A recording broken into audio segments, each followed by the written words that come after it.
Hello and welcome to today's video. And in today's video we're going to be replacing the front wheel bearings on my XJ40.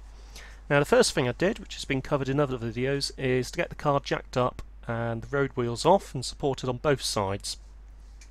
The next thing is to remove the brake caliper, and for this you need, certainly on the early XJ40s, a 13mm socket for the bolts and a 17mm for the sliding calipers. So there's a 17mm sort of fitment on the sliding calipers which allows you to get the bolts out. Remove the caliper, get the pads out of the way and support the caliper, in this case, between the upper wishbone and the brake guard there, the disc guard. Now the rear bolts, I think if I remember rightly, are either 17 or 19mm. I want to say 17, and that takes the carrier off of the carrier off as well, so you get the carrier out the way.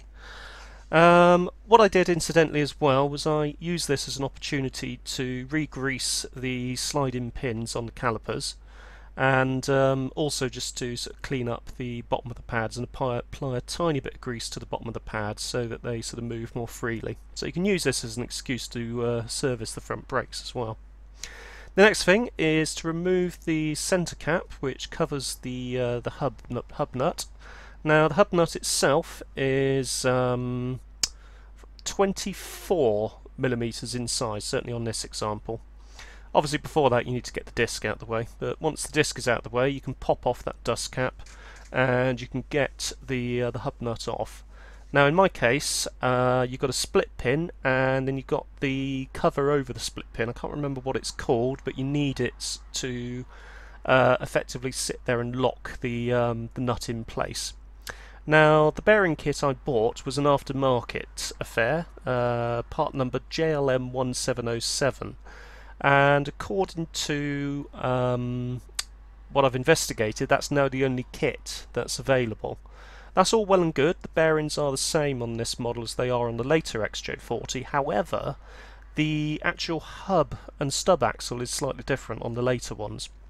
So there is a rubber seal that's supplied with each kit, and the rubber seal on the newer ones has a sort of a slanted edge to it, whereas the rubber seal on early XJ40s like mine is literally just a flat rubber seal. So you may need to actually remove the rubber seal, take it to a motor factors and try and get something that matches. To be honest, I'm sort of wondering if there are certain camshaft seals that would actually sort of fit the bill just right. In my case I left mine as it was. I didn't bother removing it from the back, just left it in place. You may need possibly a hub puller to get the hub off, but because there's plenty of grease in there you probably find you don't need any. And also the bearing at the back, again you may need a hub puller to pull that off. Now what I did was, as you can see here, everything has been nicely packed with grease from when this was last done. I remember doing this job back in 2004, but certain things have changed, like there are new dust caps on the hub carriers themselves, so I'm wondering if this job has been done more recently between 2012 and now, which may make sense.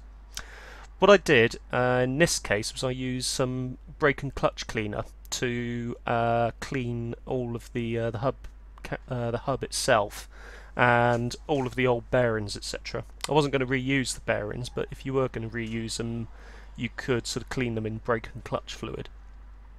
In the past I've used petrol to actually clean everything, and in my experience the petrol is actually a far more effective degreaser than the brake and clutch fluid. The brake and clutch fluid works, but petrol was just that little bit better.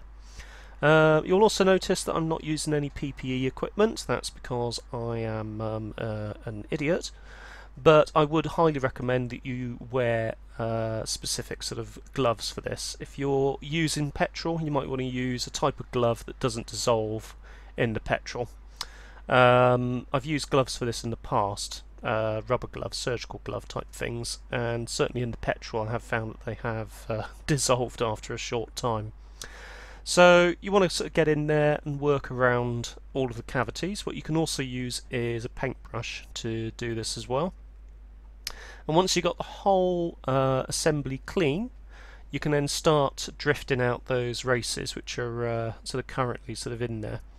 Now you'll notice on the carrier itself, if you look inside the carrier, on either side you've got the race for the front bearing, and then you've got the race for the back bearing being the larger of the two.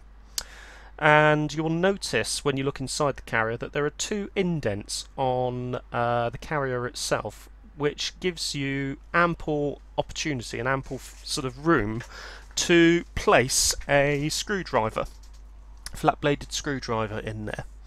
And what I did, placing the hub carrier onto a firm surface with a cloth underneath, was I used that screwdriver and just with a lump hammer and a screwdriver, just a couple of taps on each side, alternating between sides, and then that actually is enough to allow the race to pop out. You can see here I'm just testing these bearings, and to be honest, the bearings had some markings on them, possibly, I'm not sure if they're heat related or just sort of light wear and tear. The races themselves weren't in bad condition at all, to be honest, and there was no real sort of play in the bearings above sort of what you would expect from sort of normal sort of light wear and tear.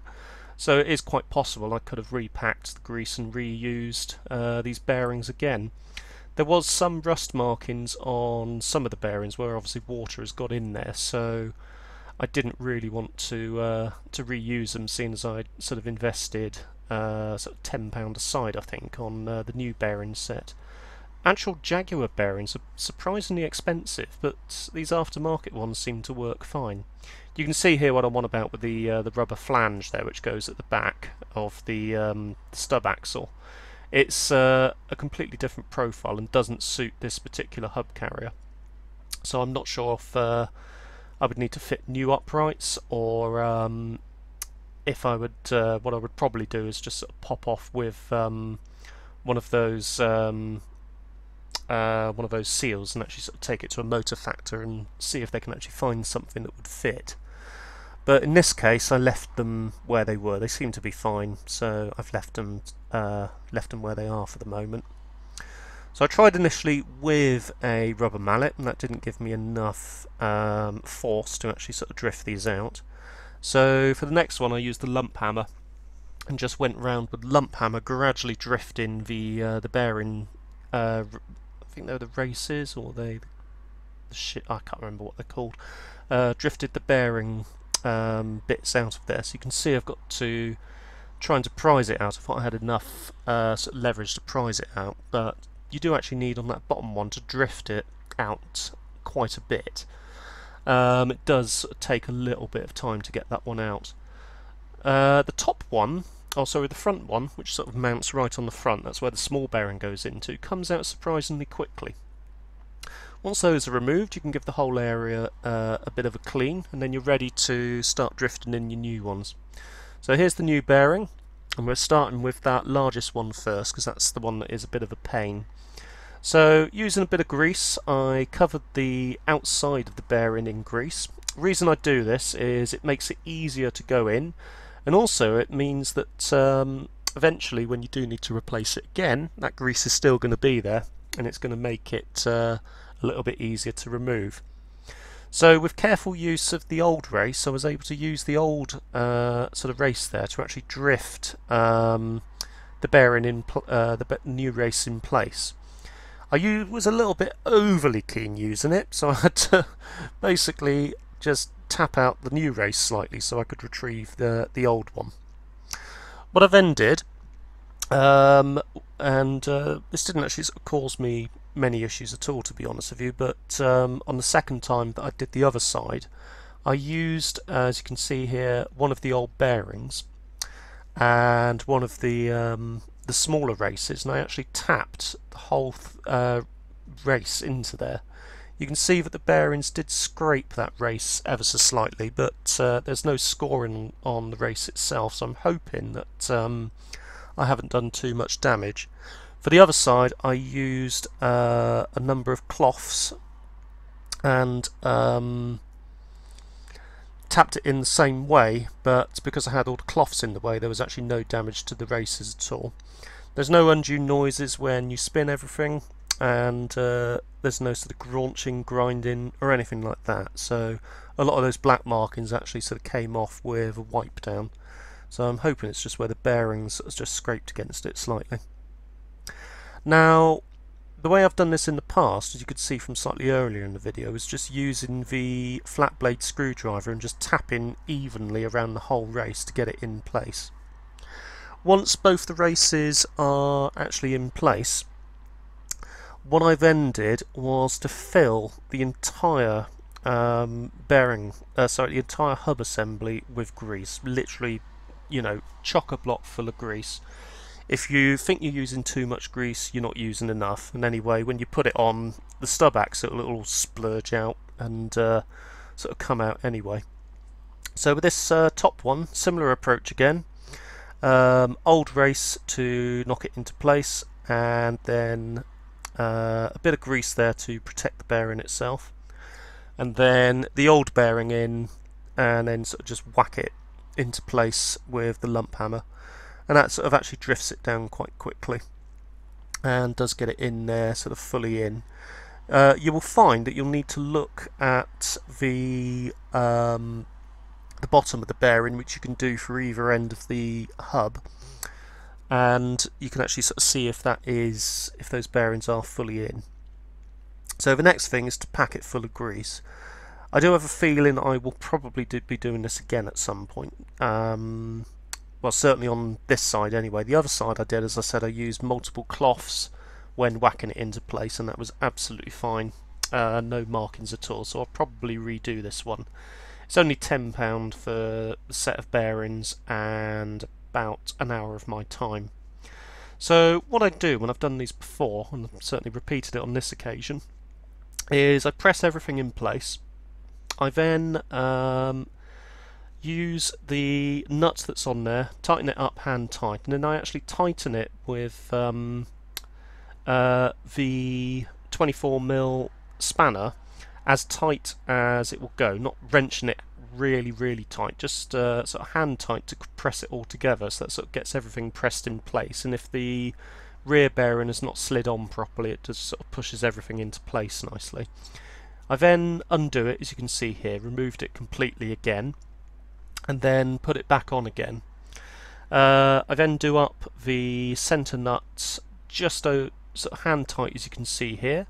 I put the spanner on there, and I just go literally a couple of millimetres with the spanner just to sort of nip it up sort of tight. You can see what I was just doing there was I was actually going very tight. That's just to push it all together. But then undoing it again, as you can see here, I'm just undoing it, going just over hand tight, little tap on the spanner, and that is literally as tight as you need it. You do not need these type of bearings tight at all. I have in the past over tightened them, and what you find when you over tighten them is they work fine for a little bit. Then suddenly one day you get a click click click click click sound.